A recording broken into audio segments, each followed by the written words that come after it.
نحمده ونصلي على رسوله الكريم أما بعد فأعوذ بالله من الشيطان الرجيم بسم الله الرحمن الرحيم رب اشرح لي صدري ويسر لي أمري واحلل عقدة من لساني يفقهوا قولي رب زدني علما آمين يا رب العالمين.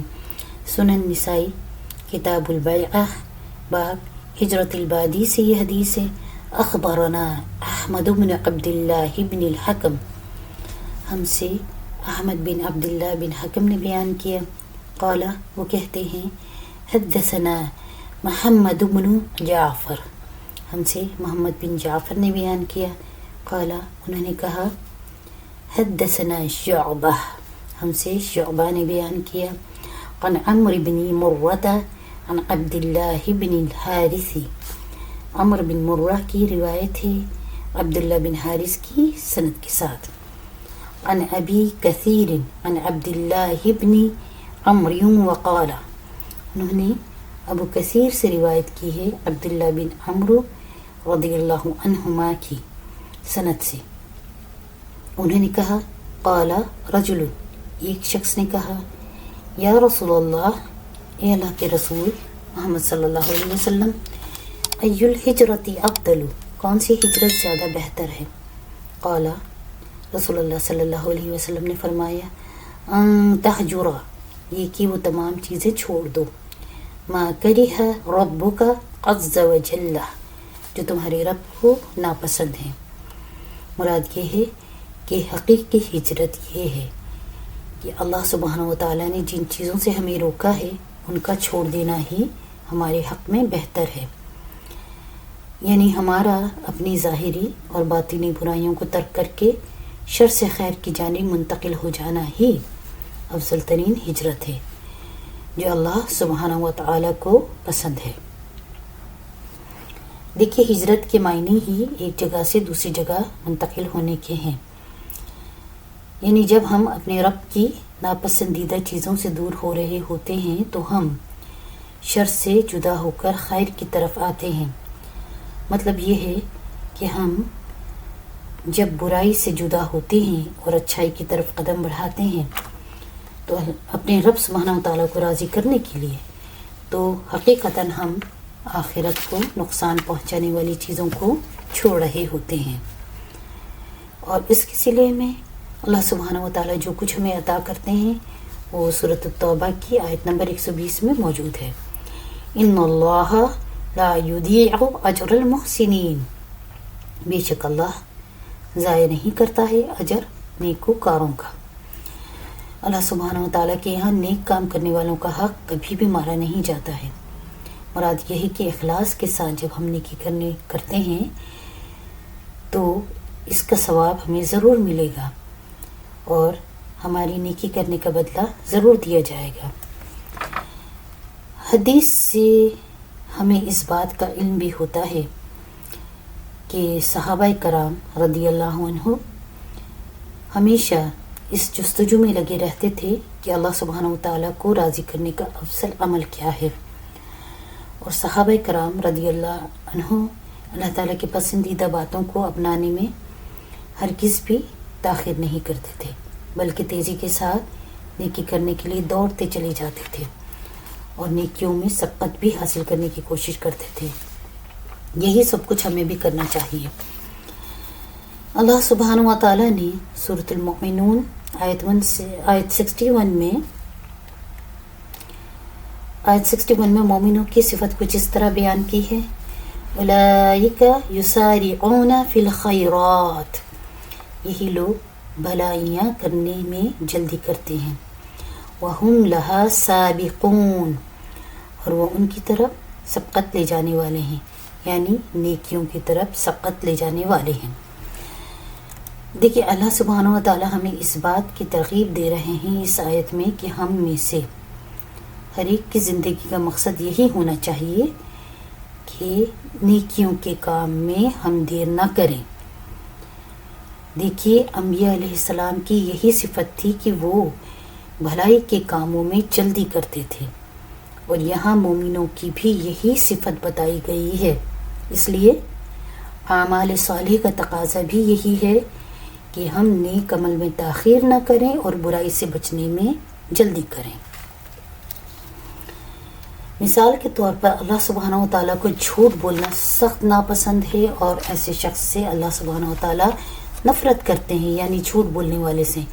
تو ہم جھوٹ بولنے سے بچیں، ہنسی مذاق میں بھی جھوٹ نہ بولیں، کیونکہ رسول اللہ صلی اللہ علیہ وسلم کا یہ فرمان ہے، جو شخص لوگوں کو ہنسانے کے لیے جھوٹ بولتا ہے، قیامت کا دن ہوگا اللہ تعالیٰ اس کو جہنم میں ڈال دیں گے، اور اس کے لیے جہنم کا ایک طبقہ ویل ہوگا۔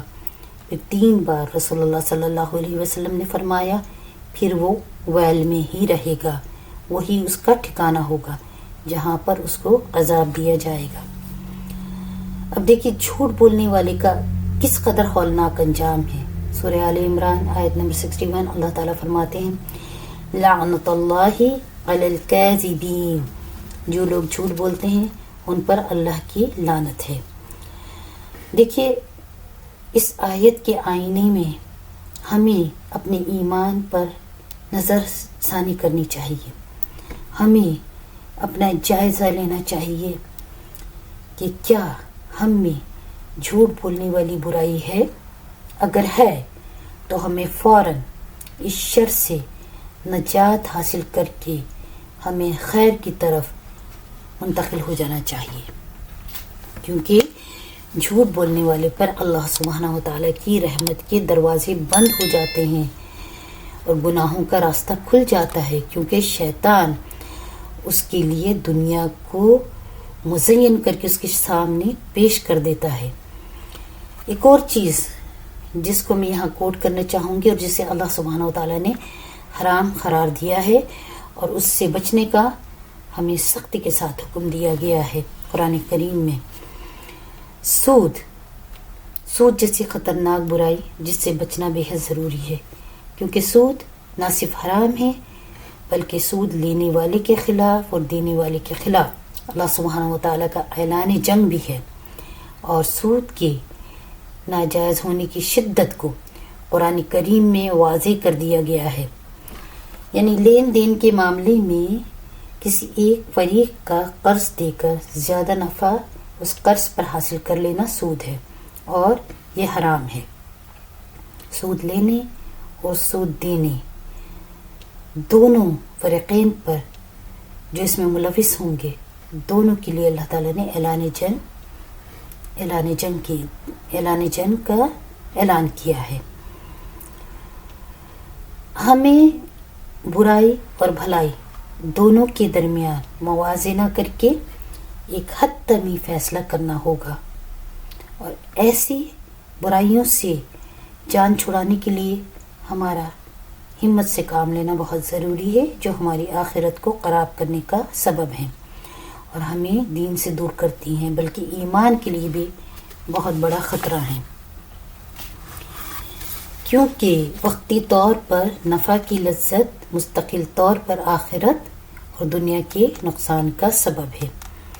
یہاں ایک مثال میں دینا چاہوں گی، مثلا شہد میٹھا بھی ہے اور لذیذ بھی ہے۔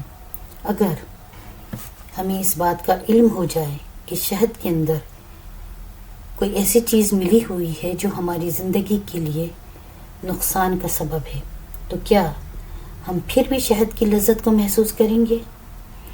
بالکل بھی نہیں، ہرگز نہیں، کیونکہ ہماری صحت کا تمام تر انحصار ہماری خوراک پر ہے، اور بنا سوچے سمجھے کھاتے چلے جانے سے ہمارے جسم پر اس خوراک کے منفی اثرات کے مرتب ہونے کا اندیشہ ہے۔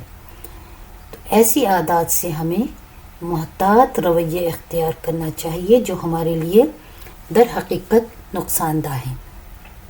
اسی لیے ہمیں ہماری آخرت کو نقصان دینے والی چیزوں سے محتاط رہنا چاہیے، اور دنیا اور آخرت کی اصل کامیابی ہمیں اسی وقت مل سکتی ہے جب ہم اللہ تعالیٰ کی رضا کو اپنی زندگی کا بنیادی مقصد بنا لیں گے، کیونکہ قرآن مجید اور سنت کے ذریعے ہمیں مکمل رہنمائی دے دی گئی ہے۔ برے اعمال اور اعمال صالح کے فرق کو بھی واضح کر دیا گیا ہے قرآن کریم کے ذریعے۔ اس لیے برائی کو ترک کر کے بھلائی کی طرف ہجرت کرنا ہمارے دین اور ایمان دونوں کی حفاظت کا ذریعہ ہے۔ اور اپنے دل میں اللہ سبحانہ و تعالیٰ کی محبت کو بسانا، اللہ تعالیٰ کی عظمت، اس کی کبریائی اور اس رب کی وحدانیت کا اقرار کرنا اللہ تعالیٰ کو راضی کرنے کا باعث ہے۔ صحابہ کرام رضی اللہ عنہ کو دیکھ لیجئے، شراب کے بارے میں اللہ سبحانہ و تعالیٰ کا پیام حرمت سنتے ہی شراب کے بڑے بڑے مٹکے بہا ڈالے، ذرا بھی تاخیر نہیں کی انہوں نے اللہ تعالیٰ کے حکم کو بجا لانے میں۔ اور شراب کے حرام ہونے کے بعد شراب کا ایک قطرہ بھی صحابہ کرام رضی اللہ عنہ نے اپنے حلق سے نیچے نہیں اتارا، کیونکہ صحابہ رضی اللہ تعالیٰ عنہ اعلیٰ اعمال اور عمدہ کردار کے مالک تھے۔ صحابہ کرام رضی اللہ عنہ کی اس کردار کی روشنی میں ہمیں اپنے آپ کا جائزہ لینا چاہیے۔ ہمیں اپنے ایمان کو مضبوط کرنے کی بے حد ضرورت ہے۔ اگر ہم چاہیں تو یہ تمام خوبیاں ہمارے اندر بھی آ سکتی ہیں جو صحابہ کرام رضی اللہ عنہ میں تھی۔ صحابہ کرام رضی اللہ عنہ کا مقام اسی وجہ سے اعلیٰ تھا کہ اللہ سبحانہ و تعالیٰ کا حکم آتے ہی وہ حکم الہی کے سامنے سر جھکا دیتے تھے۔ ہمیں بھی ایسا ہی کرنا چاہیے۔ سورۃ النساء آیت نمبر 40 اللہ تعالیٰ فرماتے ہیں وَإِن تَكُ حَسَنَةً، اور اگر ہو کوئی نیکی يُضَاعِفْهَا، اس کو کئی گنا بڑھا دیتا ہے، وَيُؤْتِ مِن لَدُنْهُ، اور وہ خاص اپنے پاس سے عطا کرتا ہے، اجرًا عظیما، بہت بڑا اجر۔ اور اس بڑے اجر کو پانے کے لیے صحابہ کرام رضی اللہ عنہ نیکیوں کے لیے دوڑ لگاتے تھے اور تلاش میں رہتے تھے کہ کون سی ایسی نیکیاں ہیں جو میزان میں وزنی ہوتی چلی جائیں، آخرت میں قبول کر لی جائیں۔ ان کا ہر عمل اللہ تعالیٰ کی عطاعت اور عبادات سے معمور ہوتا تھا۔ اس سے ہمیں سبق لینا چاہیے کہ ہمیں بھی خیر کے کاموں میں بڑھ چڑھ کر اپنا کردار ادا کرنا چاہیے، اس لیے کہ ہمارے رب سبحانہ و تعالیٰ کے یہاں ہماری چھوٹی سی نیکی بھی بہت بڑی اہمیت رکھتی ہے، اور اللہ سبحانہ و تعالیٰ اپنی رحمت خاص سے اس نیکی کو کئی گنا بڑھا دیتے ہیں۔ اور اس کے لیے ہمیں رسول اللہ صلی اللہ علیہ وسلم کی سکھائی گئی تعلیمات پر عمل کرنے کی ضرورت ہے، اور رسول اللہ صلی اللہ علیہ وسلم کے اعمال کو اپنانے کی ضرورت ہے، تبھی ہم اپنی منزل مقصود تک پہنچنے میں کامیاب ہوں گے۔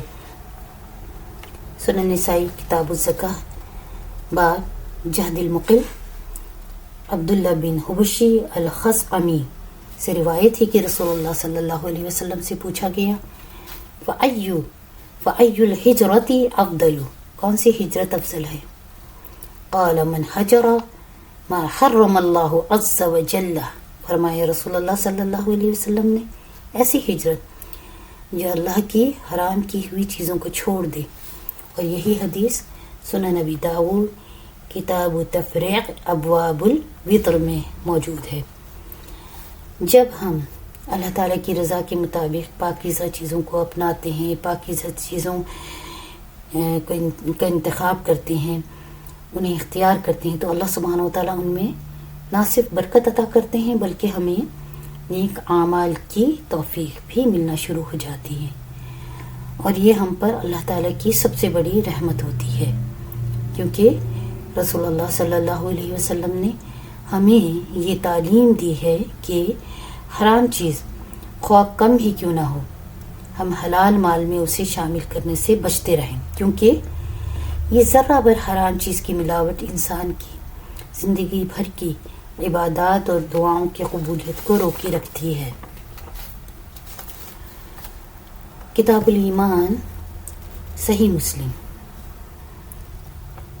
حدثنا حنظلة قال سمعت اکرمة بن خالد يحدث طاووسا، ہم سے حنظلہ رضی اللہ عنہ نے بیان کیا، انہوں نے کہا اکرمہ بن خالد طاووس کو حدیث سنا رہے تھے کہ ایک آدمی نے حضرت عبداللہ بن عمر رضی اللہ عنہ سے کہا اللہ تغزو، کیا آپ جہاد میں حصہ نہیں لیتے؟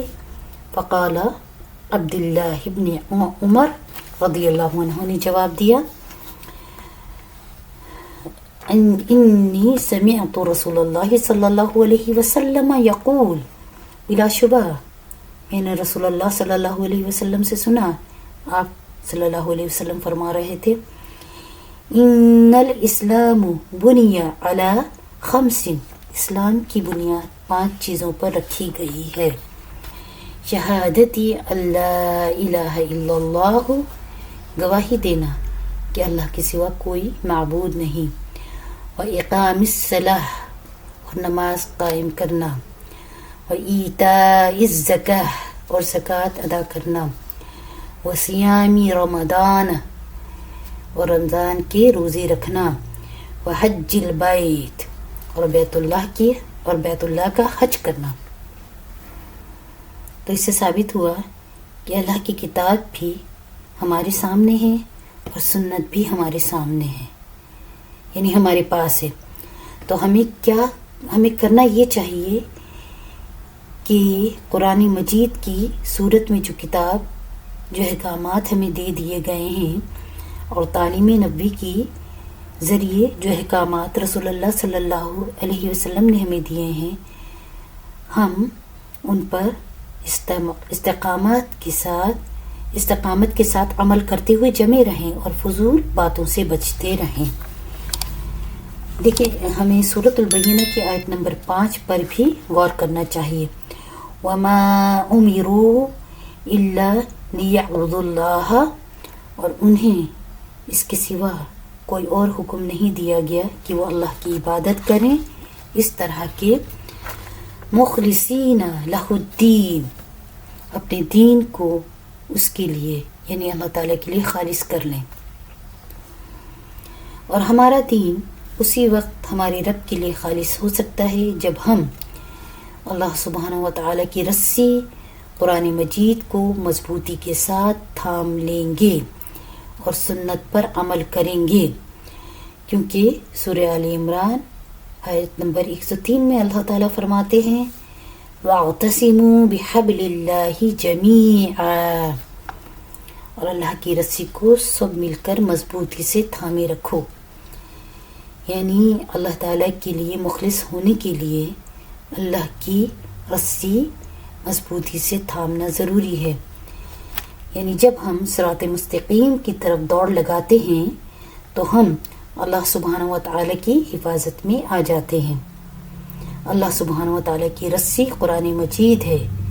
قرآن مجید کی رسی کو مضبوطی کے ساتھ تھامنے سے مراد یہ ہے کہ ہم اپنے اندر قرآن پاک کے فہم کو پیدا کریں، قرآن مجید میں دیے گئے احکامات اور قرآن کریم کی حکمت پر نہ صرف غور و فکر کریں بلکہ ان احکامات کے ذریعے دیے گئے